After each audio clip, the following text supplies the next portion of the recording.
Hello there, I'm Charlie, aka Ronan Logan X, and this is Ronan Logan X Reviews. In this video, I'm taking a look at the first wave of action figures released for the movie Dungeons & Dragons: Honor Among Thieves, which consists of Edgin the Bard, Holga the Barbarian, Simon the Sorcerer, and Forge the Rogue.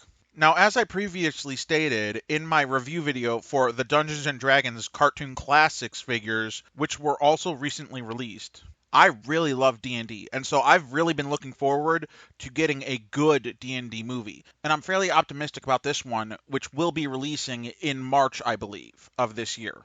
Tying into that anticipation was also an expectation of action figures tying into the movie. And now here they are, so let's check them out. Starting with accessories, each figure comes with a decent assortment of extras. Edgin coming with a dagger, his lute, as well as a backscabbard for his lute, and one other mysterious object. Holga comes with a knife, as well as an axe, which comes with two interchangeable shafts, and a sheath for her axe, which pegs into her back. Forge comes with a crossbow, a dagger, and a goblet from which to drink wine.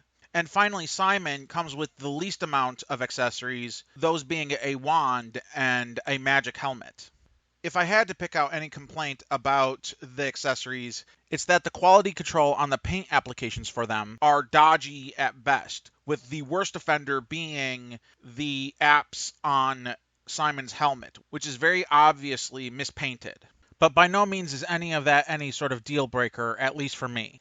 Moving on to the articulations, these figures come with the articulation that one could expect out of a Marvel Legends or Star Wars The Black Series figure. That said, much like the D&D Cartoon Classics figures, these suffer from super stiff joints. And I feel that it is vital that you hit these with some heat, whether it be giving them a hot water bath or hitting them with a hairdryer.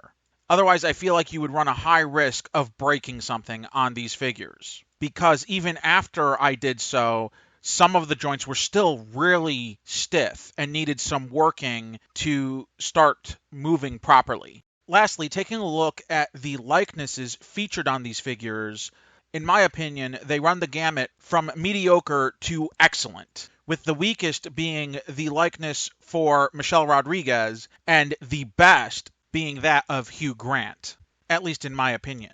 So here's hoping we get more similar to the latter should the line continue in the future after the core cast. So with all that said, I would give these figures a high recommendation, at least for 3 out of 4, with the one having the mildest of receptions being the Holga figure. Still, as a whole, they're pretty awesome figures, and I'm really hoping they do well, and we continue to get more and more Dungeons & Dragons action figures, no matter where they're sourced from throughout the gigantic history of Dungeons & Dragons. I hope you have enjoyed this video and you found it helpful and informative in any decisions you might have regarding the purchase of these figures. If you have enjoyed this video, please leave a like, please comment, please subscribe, and ring that bell icon if you would like to be notified about any of my future videos. Also, if you might be interested in anything else of mine, you can find me on Instagram at RonanLoganX, where I post toy photography pictures as well as puppy pictures of my pup Ripley. Thank you for watching and have a nice day.